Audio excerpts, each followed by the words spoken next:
একটা দোয়া শিক্ষা দেই, প্রত্যেক নামাজের পর, 5 ওয়াক্ত নামাজের পর আমার নবী সাল্লাল্লাহু আলাইহি ওয়াসাল্লাম এই দোয়াটা নিয়মিত পড়তেন। আমরাও পড়ার চেষ্টা করব। আল্লাহুম্মা আইন্নি আলা যিকরিকা ওয়া শুকরিকা ওয়া হুসনি ইবাদাতিক। হে আল্লাহ, আমাকে আপনি সাহায্য করুন, আপনার জিকির যেন করতে পারি, আপনার শুকরিয়া যেন আদায় করতে পারি, এবং আপনার ইবাদতটা যেন সুন্দর মতো আদায় করতে পারি।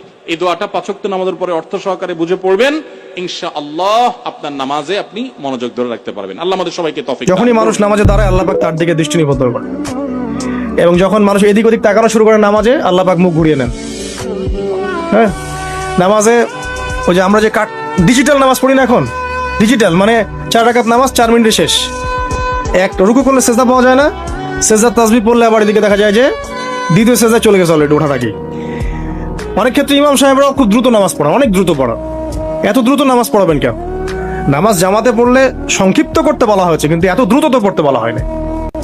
এখনো দেখবেন মক্কা মদিনায় গিয়ে নামাজ দেখবেন, মাশাআল্লাহ, নামাজটা তাদের মাশাআল্লাহ এটার প্রশংসা না করলে হকা দেওয়া হবে না। নামাজটা অসাধারণ, ধীর স্থির ভাবে ফজরের নামাজ 20 মিনিট 15 মিনিট 20 মিনিট পড়াচ্ছে নামাজ, রিল্যাক্স। নামাজে দাঁড়ালে চমৎকার তেলাওয়াত হচ্ছে, আপনি ভুলে যাচ্ছেন নিজেকে। তেলাওয়াত হবে চমৎকার, এবং সবচেয়ে ভালো যিনি তেলাওয়াত করতে পারেন তাকে নামাজে দিতে হবে। রিল্যাক্সে নামাজ পড়বে।